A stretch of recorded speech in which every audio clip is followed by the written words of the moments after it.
జై జవాన్ జై కిసాన్, జై జవాన్ జై కిసాన్, జై జవాన్ జై కిసాన్. పార్టీలో వేరైనా రైతులంతా ఒక్కటే, పార్టీలో వేరైనా రైతులంతా ఒక్కటే. కాశ్మీర్లో మొన్న తీవ్రవాదుల చేతిలో చనిపోయిన సామాన్యులు ఎవరైతే మరణించడం జరిగిందో వారి ఆత్మకు శాంతి చేకూరాలని భారతీయ కిసాన్ సంఘ్ ఆధ్వర్యంలో ఈరోజు క్యాండిల్ ప్రదర్శన చేయడం జరిగింది. సిద్దిపేట జిల్లాలో పెద్ద ఎత్తున రైతులు ఈ కార్యక్రమాన్ని రావడం జరిగింది. వారి ఆత్మ శాంతి చేకూరాలి, తీవ్రవాదులను వెంటనే భారత ప్రభుత్వం మట్టు పెట్టాలని మేము కోరుకుంటున్నాం. 28 మంది ప్రాణాలను బలి తీసుకున్న తీవ్రవాదులను బ్రతకనీయకూడదని భారతీయ కిసాన్ సంఘ్ తరఫున కేంద్ర ప్రభుత్వానికి డిమాండ్ చేస్తా ఉన్నాం.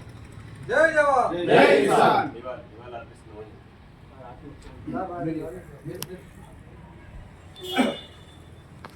కాశ్మీర్లో 370 ఆర్టికల్ ఎత్తేసిన తర్వాత దేశంలో ఒక శాంతియుత వాతావరణం ఏర్పడి గత 2-3 సంవత్సరాలుగా దేశ విదేశాల నుంచి అనేక మంది యాత్రికులు కాశ్మీర్ వెళ్ళడం జరుగుతుంది.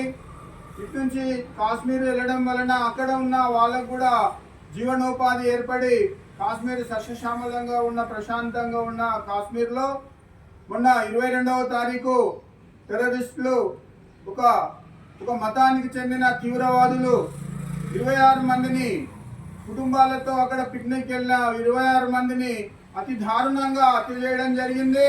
వారు నువ్వు హిందువా కాదా అని గుర్తించి హిందువులు అయిన వాళ్ళనే దగ్గర నుండి గన్తో షూట్ చేయడం జరిగింది. ఈ విధంగా ఒక మతాన్ని అడ్డు పెట్టుకొని మిగతా వాళ్ళను ఈ విధంగా సంహరించడం చాలా దుర్మార్గమైన చర్య.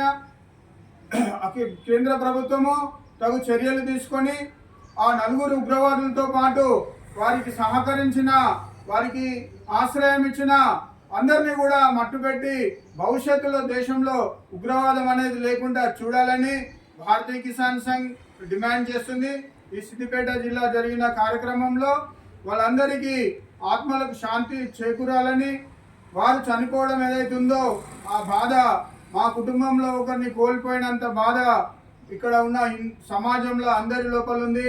కాబట్టి మా యొక్క బాధ తగ్గాలంటే తగిన శాస్తి జరగాలి అని మేము భారతీయ కిసాన్ సంఘ్ తరఫున ప్రభుత్వానికి విన్నపం చేస్తున్నాం.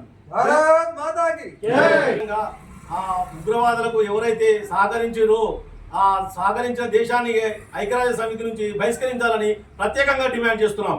జై జవాన్ జై కిసాన్.